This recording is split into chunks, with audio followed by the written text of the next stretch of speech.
उत्तर भारत के एक छोटे से गांव धनपुर में हरिदास नाम का किसान रहता था। उसके पास ना तो ज्यादा जमीन थी, न ही पैसे।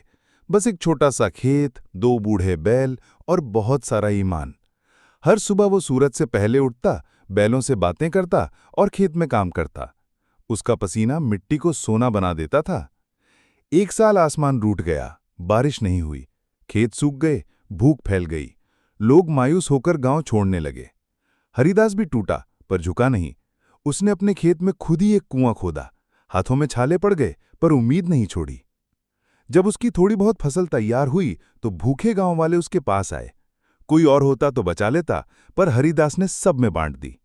एक बूढ़ी दादी ने कांपती आवाज में पूछा, बेटा, तू क्या खाएगा? हरिदास मुस्कुराया, अगर मैं खाऊं और तुम भूखे रहो तो मेरी मेहनत किस काम की? कुछ दिनों बाद बारिश आई, जैसी खुद भगवान भी हरिदास की दरियादिली से पिघल गए हों। अगली फसल में उसके खेत लहलहा उठे। व्यापारी आए, अच्छे दाम मिले। हरिदास आज भी वैसा ही था, सादा, सीधा, लेकिन अब पूरे गांव का हीरो। सीख। जिसके पास दिल बड़ा होता है, भगवान उसकी झोली कभी खाली नहीं रहने देते। गांव सरसई की मिट्टी में एक बूढ़ा किसान रहता था, श्यामलाल। चेहरे पर झुर्रियां थी, कमर झुक गई थी, आंखों में धुंधली सी रोशनी बची थी। पर हर सुबह सूरज से पहले उठकर खेत चला जाता था।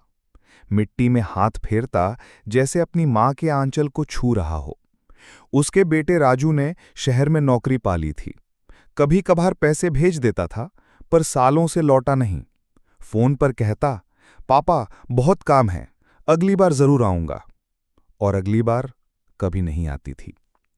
श्यामलाल रोज दोपहर को अपने साथ एक टिफिन लेकर खेत जाता।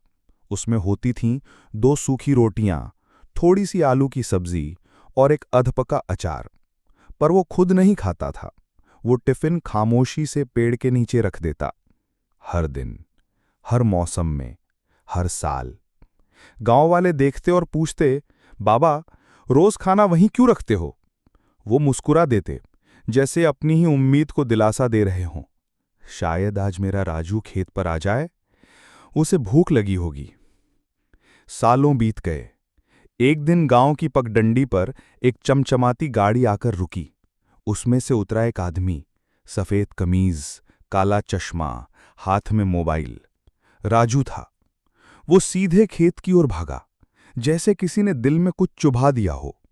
वहां पहुंचते ही देखा, पेड़ के नीचे वही पुराना टिफिन रखा था। धूल जमी हुई थी और थोड़ी दूर पर एक बुजुर्ग चुपचाप लेटा था। श्यामलाल अब किसी इंतजार में नहीं था। राजू भागा, पर बहुत देर हो चुकी थी। उसने कांपते हाथों से टिफिन खोला। अंदर 2 सूखी रोटियां थीं, जैसे अब भी कह रही हों, खा ले बेटा, तेरा इंतजार करते करते ठंडी हो गई।